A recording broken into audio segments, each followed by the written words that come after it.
Louvado seja o nosso Senhor Jesus Cristo, para sempre seja louvado. Rezemos juntos pelo sinal da Santa Cruz. Livrai-nos, Deus nosso Senhor, dos nossos inimigos, em nome do Pai, do Filho e do Espírito Santo. Amém. Vinde, Espírito Santo, enchei os corações dos vossos fiéis e acendei neles o fogo do vosso amor. Enviai-nos, ó Pai, o vosso Espírito, e tudo será criado, e renovareis a face da terra. Oremos. Ó Deus, que instruíste os corações dos vossos fiéis com a luz do Espírito Santo, fazei que apreciemos retamente todas as coisas segundo o mesmo Espírito e gozemos sempre de sua consolação, por Cristo Senhor nosso. Amém. Nós estamos então na primeira carta de São Paulo aos Coríntios, 1 Coríntios 3. Então nós vamos fazer hoje os capítulos 3 e 4 dessa carta, né? Então 1 Coríntios 3 vai dizer assim: A vós, irmãos, não vos pude falar como a homens espirituais, mas como a carnais, como a criancinhas em Cristo. Eu vos dei leite a beber, e não alimento sólido, que ainda não podíeis suportar. Nem agora ainda o podeis, porque ainda sois carnais. Então essa passagem começa nos chamando a atenção, né? E nós podemos fazer disso também um exame de consciência. Nós precisamos nos perguntar, será que eu sou um homem espiritual? Uma mulher espiritual? Ou será que eu ainda sou muito carnal? Se Paulo falasse comigo hoje, se eu estivesse sentado, sentada à mesa com Paulo, será que ele não diria isso para mim também? Que ele não pode me dar alimento sólido, que ele não pode avançar na doutrina, porque eu ainda sou muito carnal? Será que nós podemos dizer isso? Que nós somos muito carnais ainda? Com efeito, enquanto houver entre vós ciúmes e contendas, não será porque sois carnais e procedeis de um modo totalmente humano? Quando entre vós um diz, eu sou de Paulo, e outro, eu de Apolo, não é isso um modo de pensar totalmente humano? Pois quem é Apolo? E quem é Paulo? Simples servos, por cujo intermédio abraçastes a fé. E isso conforme a medida que o Senhor repartiu a cada um deles. Eu plantei, Apolo regou, mas Deus é quem faz crescer. Assim, nem o que planta é alguma coisa, nem o que rega, mas só Deus que faz crescer. O que planta ou o que rega são iguais. Cada um receberá a sua recompensa, segundo o seu trabalho. Nós somos operários com Deus, vós o campo de Deus, o edifício de Deus. Segundo a graça que Deus me deu, como sábio arquiteto, lancei o fundamento, mas outro edifica sobre ele. Quanto ao fundamento, ninguém pode pôr outro diverso daquele que já foi posto, Jesus Cristo. Então, nosso fundamento é Jesus Cristo. Paulo continua falando daquilo que ele falou aqui no capítulo anterior, eu sou de Paulo, eu sou de Apolo, sou de Cefas, eu sou de Cristo. Paulo vai dizer, olha, um é que planta, o outro é o que rega, mas é só Deus quem faz crescer, né? A obra é de Deus e o fundamento é Jesus Cristo. Não se pode colocar outro fundamento. O fundamento não é um ser humano, o fundamento não é simplesmente um homem de carne e de sangue, é o próprio Jesus, né?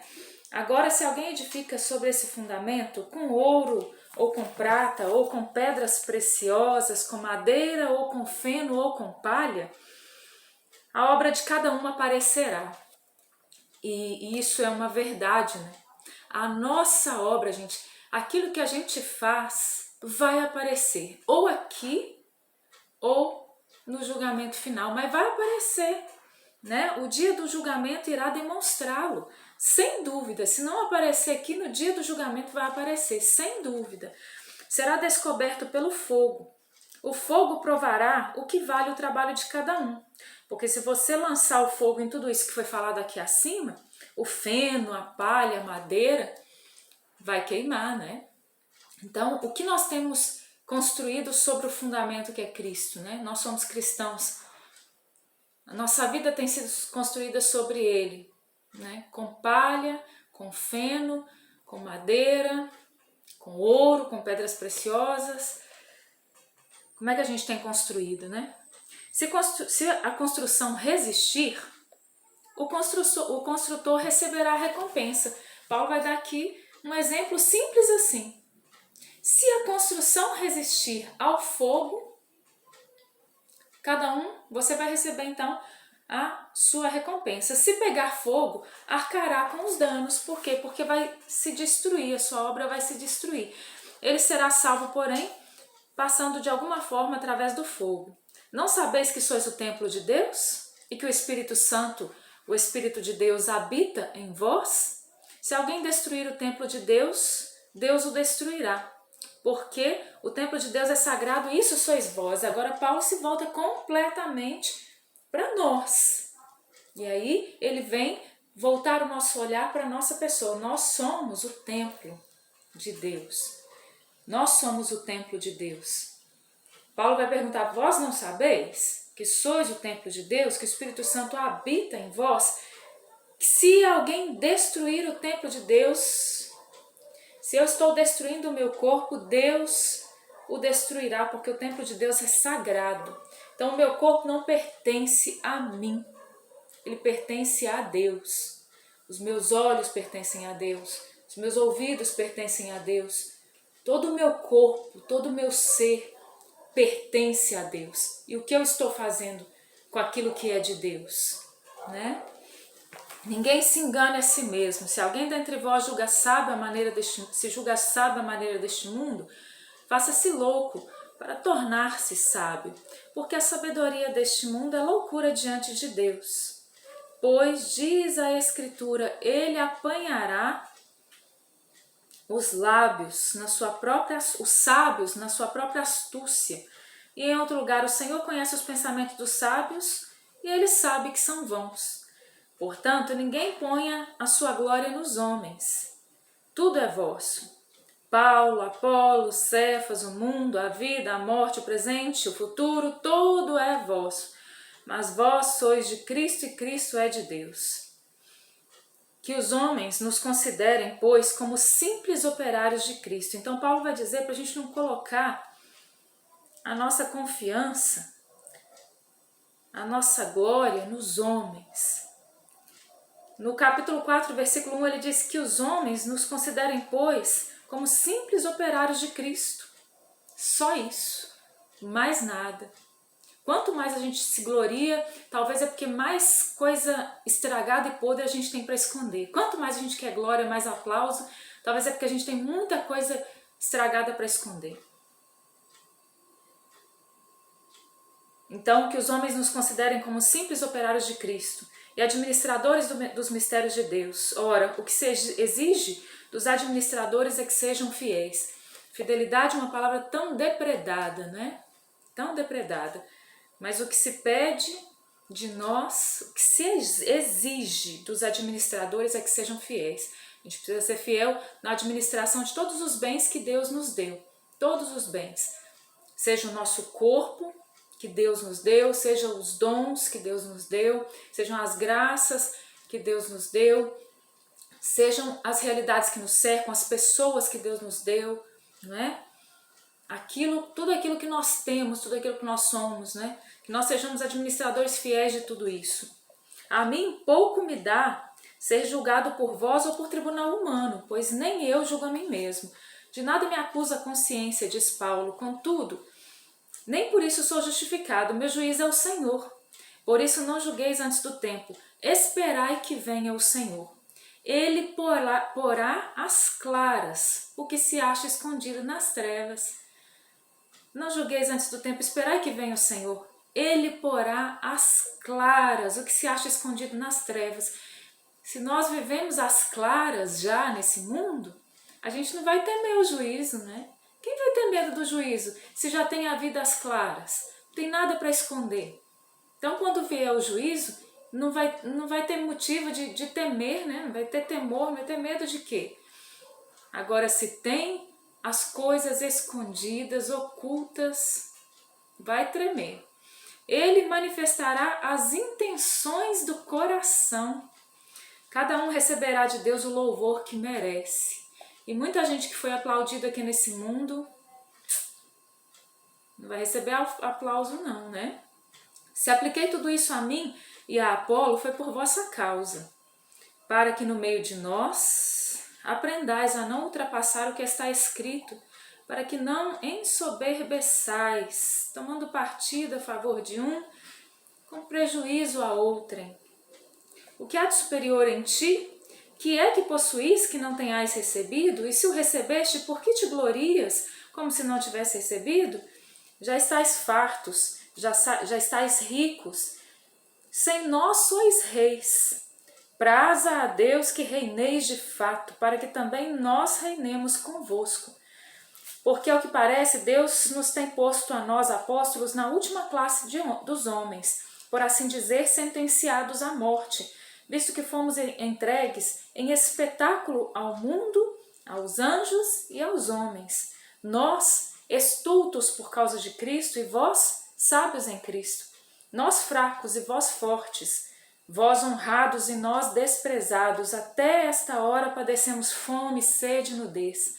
Somos esbofeteados, somos errantes, fatigamos-nos trabalhando com as nossas próprias mãos. Insultados, abençoamos. Perseguidos, suportamos. Caluniados, consolamos. Chegamos a ser como que o lixo do mundo, a escória de todos até agora. Não vos escrevo estas coisas para vos envergonhar, mas admoesto-vos, como meus filhos muito amados. Com efeito, ainda que tivesseis 10.000 mestres em Cristo, não tendes muitos pais. Ora, fui eu que vos gerei em Cristo Jesus pelo Evangelho. Por isso vos conjuro a que sejais meus imitadores. Então, Paulo vai dizer aqui de todas as realidades duras, difíceis que o apostolado traz para ele e para os outros, não é? O apostolado que traz perseguições, que traz injúrias, que traz o maltrato, que faz com que seja ele fosse, né, e os outros tratados como se fossem um lixo, a escória da humanidade, não é? Tudo isso para que o evangelho fosse levado à frente, para que o anúncio de Jesus fosse levado à frente. Mas a rejeição que eles sofriam, toda a realidade, e nós podemos pensar nas nossas rejeições, nós podemos pensar nas nossas perseguições, nas nossas lutas, nas nossas dificuldades, nós podemos pensar em tudo isso, não é? Paulo vai dizer então que ele não escreve essas coisas para vos envergonhar, mas admoestar-vos como filhos muito amados, né? Então, Paulo vem dizer isso como uma exortação. Com efeito, ainda que tivesseis 10.000 mestres, ele vai dizer, fui eu que vos gerei em Cristo Jesus, não é? Por isso vos conjuro que sejais meus imitadores. Então, por que imitar a Paulo? Porque Paulo imitava a Cristo, né? Então, um espelho para nós, né? Então, quando a gente olha, por exemplo, para a vida dos santos, nós estamos olhando para aquela multidão de seres humanos, porque são muitos os santos canonizados na igreja hoje. Quando nós olhamos para a vida deles, ou aqueles que não foram canonizados, mas que a gente conheceu a vida da pessoa, a pessoa levou uma vida santa, uma vida reta, e essas pessoas são exemplos para nós. A gente olha e fala assim, olha, ele conseguiu, ela conseguiu, eu consigo também, né? Eram seres humanos como nós, né? Para isso é que vos enviei Timóteo, meu filho muito amado e fiel no Senhor. Ele vos recordará as minhas normas de conduta, tais como as ensino por toda parte, em todas as igrejas. Alguns, presumindo que eu não mais iria ter convosco, encheram-se de orgulho, mas brevemente irei ter convosco. Se Deus quiser, eu tomarei conhecimento Não do que esses orgulhosos falam, mas do que são capazes, porque o reino de Deus não consiste em palavras, mas em atos. E a gente precisa ficar claro isso aqui para nós, né? O reino de Deus não consiste em palavras. Gente, palavra, ainda mais hoje em dia, não tem valor algum, né? A palavra tem perdido valor cada dia mais. Então, o reino de Deus não consiste em palavras, o reino de Deus consiste em atos. Não pensemos que nós vamos para o céu por causa de palavras, não. Por causa de estereótipos, não. Só por causa dos atos verdadeiros. É isso que é o reino de Deus, que Paulo vai dizer. Que preferis? Que eu vá visitar-vos com a vara ou com caridade e espírito de mansidão? Ai, meu Deus, né? Então, às vezes é necessária a vara, né? Às vezes é necessária a vara. Embora nós gostaríamos de ir sempre com a caridade, com a mansidão, nem sempre é possível, né? Mas que o Senhor nos ajude. Nós pedimos a intercessão de Nossa Senhora nesse dia, que ela nos ajude nessa travessia, né? Rumo ao céu. Ave Maria, cheia de graça, o Senhor é convosco. Bendita sois vós entre as mulheres, bendito é o fruto do vosso ventre, Jesus. Santa Maria, Mãe de Deus, rogai por nós, pecadores, agora e na hora da nossa morte. Amém. Glórias ao Pai, ao Filho e ao Espírito Santo, como era no princípio, agora e sempre. Amém. Em nome do Pai, do Filho e do Espírito Santo. Amém. Louvado seja o nosso Senhor Jesus Cristo, para sempre seja louvado.